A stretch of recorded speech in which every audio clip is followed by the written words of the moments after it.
বিডিউ.কম study রুমে আপনাদের আবারও স্বাগতম। বিসিএস এর রবীন্দ্রনাথের উপর এটি আমাদের দ্বিতীয় ভিডিও। কি শিখতে পারবেন এই ভিডিও থেকে, কি আছে এখানে?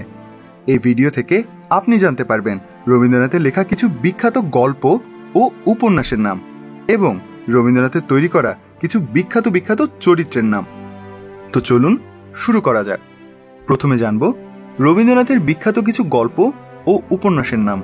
এর মধ্যে আছে শেষের কবিতা, বউ ঠাকুরানীর হাট, ঘরে বাইরে, দুই বোন, চোখের বালি।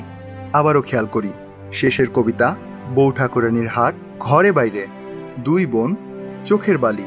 আরও আছে পোস্টমাস্টার, সমাপ্তি, কাবুলিওয়ালা এবং ডাকঘর।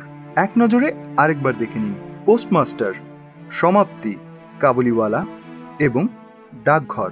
নামগুলো তো দেখে নিলেন। আচ্ছা, এই লেখাগুলোর প্রধান চরিত্রে কারা ছিল? রোমান্টিক কাব্যধর্মী শেষের কবিতায় প্রধান চরিত্র ছিল অমিত রায়। বিলেত ফেরত এই ব্যারিস্টার অমিত রায়ের একবার কার অ্যাক্সিডেন্টে পরিচয় হয় লাবণ্যের সাথে। এরপর হয় তাদের প্রেম। আর কেতকী বা কেটি, এই চরিত্রটি ছিল অমিতের সহচর। কিন্তু ভালোবাসার ক্ষেত্রেও অমিত আর কেতকীর মাঝে ভালোই একটা বোঝাপড়া ছিল। রবীন্দ্রনাথের প্রথম প্রকাশিত উপন্যাস বউ ঠাকুরানীর হাট। ভারতী পত্রিকায় প্রকাশিত বউ ঠাকুরানীর হাটের প্রধান চরিত্র ছিল বিভা। কবিগুরুর প্রথম রাজনৈতিক উপন্যাস ঘরে বাইরে। এর প্রধান চরিত্রে ছিলেন নিখিলেশ, বিমলা। এই নিখিলেশ, বিমলা এই চরিত্রগুলোর নিজস্ব দৃষ্টিকোণ থেকে যেন এক একটি ডায়েরি লেখা হয়েছে এই উপন্যাসে। আবার দুই বোন, এই উপন্যাসের প্রধান চরিত্রে পাই শর্মিলা ও তার বোন উর্মিমালা। দুই বোন শর্মিলা ও উর্মিমালা। শর্মিলার কথা বলতে গিয়ে কবিগুরু বলেছিলেন, শশাঙ্কের স্ত্রী শর্মিলা মায়ের জাত। এবার একটু থামি। এতক্ষণ শিখলাম 4টি উপন্যাস ও তার চরিত্রগুলোর নাম। দেখা যাক কতটুকু মনে রাখতে পারলেন। শেষের কবিতা উপন্যাসে অমিত আর লাবণ্য ছাড়াও আরেকটি নাম বলা হয়েছে। বলুন তো সে কে? হ্যাঁ, কেতকী। অমিত, লাবণ্য ও কেতকী। আর বলুন দেখি, নিখিলেশ, বিমলা এগুলো কোন উপন্যাসের চরিত্র? হ্যাঁ, রাজনৈতিক উপন্যাস ঘরে বাইরে। তো চলুন আবার শুরু করা যাক। চোখের বালি একটি সামাজিক উপন্যাস। এখানে প্রধান চরিত্রে ছিল মহেন্দ্র, বিনোদিনী ও বিহারী। আবার পোস্টমাস্টারে রবীন্দ্রনাথ এঁকেছিলেন রতন নামের একটি চরিত্র। এই রতন 12-13 বছরের বয়সের একটি মেয়ে।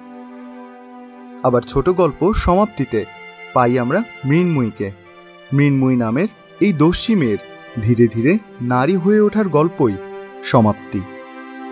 আবার কাবুলিওয়ালায় দেখা যায় খুকির প্রতি কাবুলিওয়ালার পিতৃসুলভ এক অন্যরকম ভালোবাসা। খুকির আসল নাম মিনি আর কাবুলিওয়ালার রহমত। আবার ডাকঘরে বলা হয় অমল নামের 6-7 বছরের ছোট্ট এক ছেলের কথা। এই অমল রোগে আক্রান্ত হয়ে ধীরে ধীরে মৃত্যুর কোলে ঢলে পড়ে। তো এক নজরে চরিত্রগুলো দেখে নিব আরেকবার। আপনিও বলুন আমার সাথে। শেষের কবিতায় অমিত, লাবণ্য ও কেতকী। বউ ঠাকুরানীর হাটে বিভা। ঘরে বাইরেতে নিখিলেশ, বিমলা। দুই বোন শর্মিলা, উর্মিমালা। চোখের বালিতে মহেন্দ্র, বিনোদিনী ও বিহারী। পোস্টমাস্টারে রতন। সমাপ্তিতে সেই দস্যি মেয়ে মৃন্ময়ী। কাবুলিওয়ালা খুকি হিসেবে মিনি আর কাবুলিওয়ালা চরিত্রে রহমত। আর ডাকঘরে প্রধান চরিত্র ছিল ছোট্ট ছেলে অমল। এতক্ষণে নিশ্চয়ই আপনার বেশ একটা কনফিডেন্স চলে এসেছে। পরের ভিডিওটি দেখতে চলে যাই bidu.com/bcs এই লিঙ্কে। চোখ রাখুন আমাদের ফেসবুক পেজে facebook.com/bidu.com। সবাইকে ধন্যবাদ।